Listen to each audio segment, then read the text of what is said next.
Eh bien, salut à toutes et à tous, bienvenue dans cette nouvelle vidéo, j'espère que vous allez bien. Aujourd'hui, on va parler de psychologie et plus exactement de biais cognitifs. On va parler du biais de confirmation. Alors tout d'abord, qu'est-ce que c'est que le biais de confirmation? Le biais de confirmation, déjà, il faut savoir qu'absolument tout le monde l'a en lui, c'est normal, c'est un biais cognitif basique qu'absolument tout le monde a. Personne n'aime avoir tort. Quand on pense avoir une idée qui est bonne, quand on pense avoir raison sur un sujet, on va détester avoir tort. Il faut savoir quand même que la douleur physique est ressentie lorsque l'on a tort sur un sujet. C'est pour ça que les gens détestent avoir tort et reconnaître leur tort en règle générale. Ça a été mené par beaucoup d'études scientifiques. On a vu qu'effectivement, il y avait des zones du cerveau en adéquation avec les douleurs physiques qui s'activaient lorsque l'on reconnaissait qu'on avait eu tort, qu'on s'était trompé sur un sujet bien particulier. Donc c'est pour ça que l'être humain déteste avoir tort et donc, comme mécanisme de défense entre guillemets, notre cerveau a mis en place le biais de confirmation. Le biais de confirmation, ça va être tout simplement le fait que lorsque tu vas avoir une opinion en particulier, tu vas toujours chercher à conforter cette opinion, à conforter ce que tu penses déjà. C'est-à-dire qu'en principe, si tu penses que les réseaux sociaux sont quelque chose de formidable, eh bien, tu vas avoir tendance à scroller sur les réseaux sociaux, etc. Et si jamais tu vois une information qui va te dire que les réseaux sociaux sont très nocifs pour la santé, pour la psyché, pour tout ce que tu veux, eh bien, tu vas te dire, oh, c'est encore de la merde, ça, c'est encore des études de mecs qui n'ont rien compris, etc. Tu vas toujours rejeter en bloc les choses qui ne font pas partie de ton avis premier. Et ça, en tant qu'entrepreneur, eh bien, c'est très mauvais parce que lorsqu'on est entrepreneur, on se doit d'avoir un maximum de connaissances différentes sur un maximum de sujets et de domaines de compétences différents. Et donc, eh bien, si on s'enferme dans notre biais de confirmation, ça peut être très compliqué. Donc, j'ai identifié 3 erreurs classiques liées au biais de confirmation et on va les voir ensemble pour essayer de faire en sorte que, eh bien, tu te fasses moins avoir par ton biais de confirmation. De toute façon, ne t'inquiète pas, tu seras sujet toute ta vie à ça, c'est tout à fait normal, mais au moins, on peut essayer consciemment de lutter contre le biais de confirmation. Donc premièrement, le problème qu'on peut avoir lorsque l'on est entrepreneur avec le biais de confirmation, c'est que lorsque l'on a une idée qu'on trouve absolument formidable, eh bien on va toujours chercher à la confirmer. Imaginons que tu veux lancer un business en particulier, tu veux lancer un business sur la vente d'armes à feu. Tu trouves ça incroyable, tu te dis ah c'est super bien, tu fais une petite étude de marché, tu vois qu'il y a beaucoup de gens qui sont intéressés par des achats d'armes à feu. Alors attention, hein, je te parle d'armes à feu pour faire du tir en stand, etc. Alors tu te dis bah c'est une super idée, mais au final c'est très certainement pas une trop bonne idée, parce qu'honnêtement si tu veux faire de la pub sur Facebook en mettant un Glock, ça va être très compliqué, Facebook va bloquer toutes tes publicités. Tu pourras jamais parler de ça sur les réseaux sociaux parce que tu vas te faire blacklister d'absolument partout. Donc au final c'est peut-être pas une très bonne idée, mais toi tu as eu cette idée et tu la trouves formidable. Et du coup, tu vas porter tes recherches un maximum sur des choses qui vont confirmer cette idée que tu as eue. Et ça, au final, eh bien, ça peut te poser énormément de problèmes parce que tu vas pas te rendre compte que ton idée, elle n'est pas si bonne que ça. Tu vas peut-être te lancer dans un business qui est très mauvais, qui va pas du tout te rapporter d'argent et qui, au final, va juste te faire perdre du temps.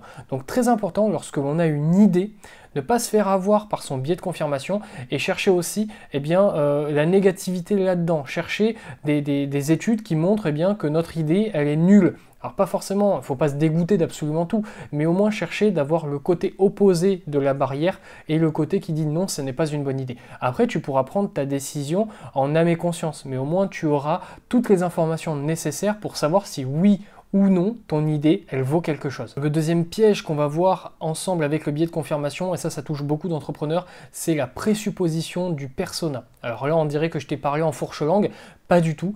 Présupposer son persona, eh bien tout le monde le fait au début quand on lance une activité, on a tous tendance à le faire. C'est que, si je vends, qu'est-ce que je pourrais vendre aujourd'hui? Pas des chaussures, parce que les chaussures, on arrête maintenant. Dans les vidéos, à chaque fois, je dis que je vends des chaussures.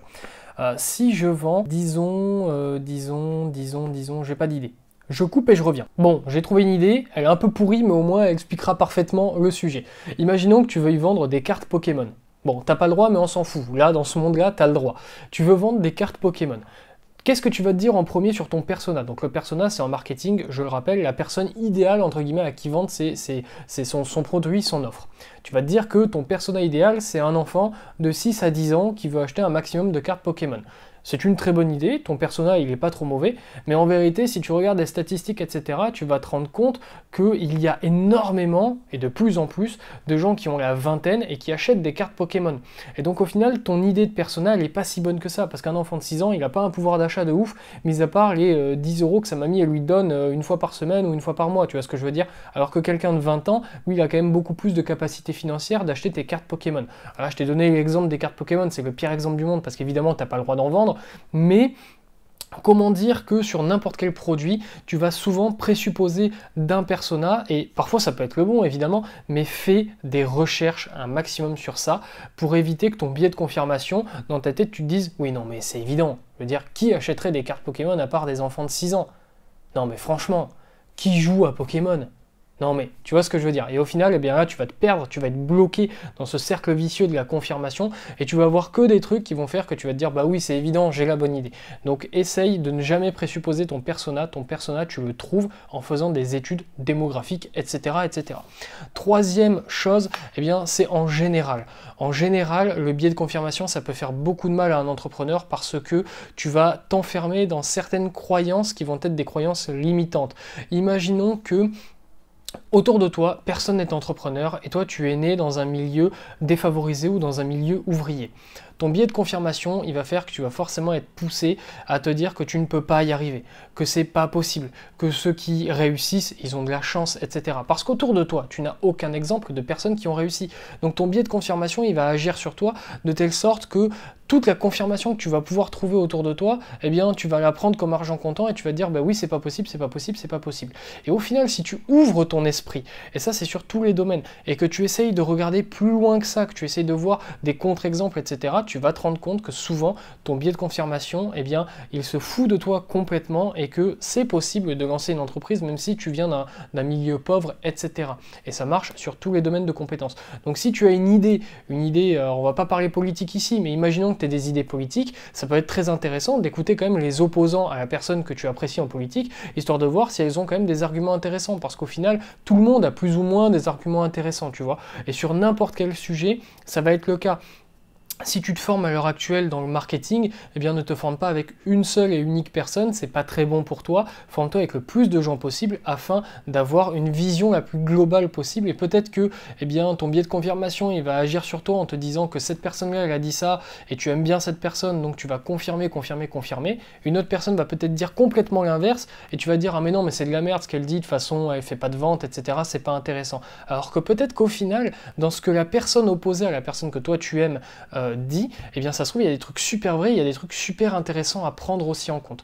Donc voilà, de manière générale, fais toujours en sorte d'ouvrir un maximum ton esprit et de toujours chercher, lorsque tu apprends sur un domaine ou que tu t'intéresses à quelque chose, les exemples et les contre-exemples, à aller un petit peu te faire violence et aller voir ce qui se dit en négatif sur ce que tu penses, etc. Ça va énormément te permettre de lutter contre ton biais de confirmation et de te développer sur tout un tas de sujets. Donc voilà, c'est tout pour cette vidéo, j'espère qu'elle t'a intéressé, j'espère qu'elle t'a plu. Si la vidéo t'a plu, je t'invite à t'abonner à la chaîne et à activer la cloche des notifications. Et si tu le sais, c'est une vidéo tous les jours, du lundi au samedi à 18h15 précise. Si la vidéo t'a plu, tu peux également la liker, commenter pour me poser des questions si tu as besoin de renseignements, etc. Moi, je suis là pour ça aussi. Je suis pas là uniquement pour faire des vidéos. Je suis aussi là pour te répondre en commentaire et faire vivre cette communauté qu'on est en train de bâtir tous les jours ensemble, pierre après pierre. Nous, on se dit à très vite pour une nouvelle vidéo. Restez fort, restez focus. Tchuss.